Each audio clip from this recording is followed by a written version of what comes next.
urwaruka tugendera nk'uku biratunezera cyane nk'uko twari twabivuze kare iyo kera twabona urwaruka minsi yahera ari ruri mu migwi y'inkozi z'ikibi ariko tubona urwaruka rukora ibi byiza nk'ibi turanezerwa cyane kabisa. Twaserukiye ishyirahamwe Kazoza Care for Children, ni ishyirahamwe Kazoza Care for Children, ni ishyirahamwe rijeje gufasha aba vulnerable abatishoboye ryabayeho kugira habe abandi babayeho kubera ryo.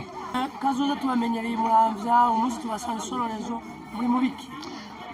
Kazoza Care for Children nivyo dusanzwe dufise abana turira amashuri bari muramvya ikarubabi University School, ariko Kazoza Care for Children nijeje gufasha abanyamuramvya gusa, ariko ijeje gufasha turiko dukora kubyo twagura imbibe byari twari mu cibitoki cya Rugombo. Ubu naho turi ngaha mu Sororezo twaje gufasha abatishoboye. Twarabonye imiryango myinshi ibuze ibyo gufungura, ibuze ibintu byinshi byambagwa ibiki, niyo mpamvu mwabonye twaje twaregeranje buno buryo turabazanira ibyo gufungura, harimo imiceri, ibiharage. Turakuranya n'irindi shyirahamwe ryitwa Love Nation Team, turashyiramo hamwe turabazana n'ibitenge ku bafasoni kubera benshi barimo n'abapfakazi, harimo n'umutama umwe, ariko twashoboye kuzana ibyo dushoboye byose kuronka. Murakoze. Umutima mukura he?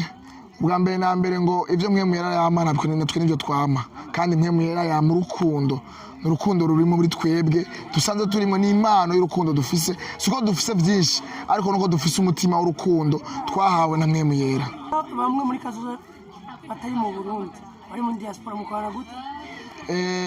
Navuga ko ubuhinga bwateye imbere, dukoresheje ubuhinga bwa none, amatelefone, turavugana. Iyo tubateguye igikorwa twese tuba turi hamwe, bavuga ngo turi kure n'imibiri ariko imitima iri hamwe, dushigikira igikorwa kimwe tukagenda turi hamwe, kuko iyo tugiye ahantu twe turi ngaha mu Burundi n'abari hariya mu mahanga bo nyene baba bazi iyo turi, karatsinda mbere no ko ari bo baba banaturungitse tukaba twaje muri bino bikorwa. Mu mahanga dufiseyo abatanguje ino Kazoza Care for Children, turafise nka Marie Jose, turafise Rize Irakoze, turafise na Janine wewe ni asanzwe atari n'umurundi kazi n'umuzungu kazi. Muri Kazoza gishasha intego yacu niyo kwagura imbibe, niyo umutima kwanza w'urukundo, tukagira benshi dufashije kubera nakubiye Kazoza Care yabayeho kugira abeho abandi babayeho kuberayo. Nk'ubu nakubwiye ko hari abanyeshuri dusanzwe turira amashuri kubera bavuga ko amashuri niyo kazoza. Rero ayo mashuri niyo tuko turabarira, niyo tuko turabategurira kazoza kejo hazoza. Kazoza rero yabayeho kugira hagira abandi babayeho kuberayo, igira ikifashije mu batishoboye nico yibayeho. Kandi rero twiteze ko muri Kazoza Imana idushoboje yadushikanye tuzogira benshi dufashije cyane nitwabishobozwa n'Uhoraho. Bukiraneze ukuri ndashimye ndakenguruke kucije mudukoreye. Ajewe nagiye kuba umufakazi kubera umusinga ntahe wanze yaheruka gupfa, ejo tugenda ku maziko. Nukuri ndasimye ndakenguruke kuciza mu nkoreye, muranteturuye muranteye agateka neze mundi mwongere mugaruke muze kundaba ukuntu mbayeho. Makuru yanze nari mfise naye. Sawa none muvyeyi mwa mufise abana muhira bo baba bakura ivyo bintu bimeze gute? Yego ndi nabo ndafise n'abana biga, mugabo bigiye kungora kubera se w'abana yakwitavye Imana.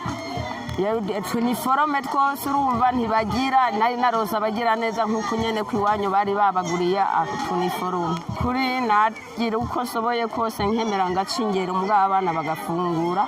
None ubu naho urabona bigiye kunyuka byose, urabona amakuba yose agiye kunsikira ku buryo n'umufasa wanze yaciye ahwera. Ibyo byose ni ingorane mu buzima utunze umuryango. Yego none musabira iki ku Mana aba bantu baje kubafasha? Nukuri Imana ibazigame barinde bateze imbere uko bagiriye batugiriye nabo n'abandi baze babafashe ukunyene. Iyo tubonye urwaruka tugendera nk'uku biratunezera cyane, nk'uko twari twabivuze kare. Iyo kera twabona urwaruka minsi yahera ari ruri mu migwi y'inkozi z'ikibi, ariko tubona urwaruka rukora ibi byiza nk'ibi turanezerwa cyane kabisa. Yego nk'umutware musaye murongoye urabona ko ariko bafashije bari bakwiye gufashwa nyene. Yego cyane byatunezereye cyane, uretse ko nk'uko bavuga ko imvura ishobora kugwa aha itagwa hose, uretse ko hariho n'abandi mugabo turashimye cyane kuba byakiriye nibo byari bikwiye. Terakamo uwo ari we wese ashoboye kugisha akora kuko nanone imana izotubaza icyo twakoze. Hari abandi bamerewe nabi mu buryo nk'ubu unye babayeho uburyo budashemeye, rero turabatera akamo aho bari hose bashaka kugira icyo bufasha, ku by'ukuri bodufasha kugira ngo dushyire no kuri imiryango itashoboye gushyikirwa uno munsi. Babonye mwaje gufasha abantu, mwabahaye ibintu bifatika bigaragara, hanyuma mu nyuma mwahereza n'ijambo. Mbega iryo jambo mwabahaye bitandukanye n'ibyo bintu mwaje muzanye? Twashimye gushikiriza ijambo ry'Imana abantu kugira ngo bamenye yuko inyuma y'ubu buzima hari ubundi buzima. Ubwo nabwo kugira ngo umuntu ashobore kubushikira ni uko aba yarizeye umwami Yesu Kristo. Ijambo ry'Imana rivuga ngo ufise umwana afite ubwo buzima. Ni ukuvuga yuko Yesu ari we nzira kandi akaba kuri kandi akaba n'ubuzima. Bisigura yuko ibyo twofashisha abantu mu buzima bwa minsi yose bazobisiga ngaha, ariko ni byiza yuko abantu bamenya yuko inyuma y'ubu buzima hari ubundi bugingo budashira bubikiwe umuntu wese azoba yarizeye Yesu Kristo umwami n'umukiza w'ubuzima bwiwe.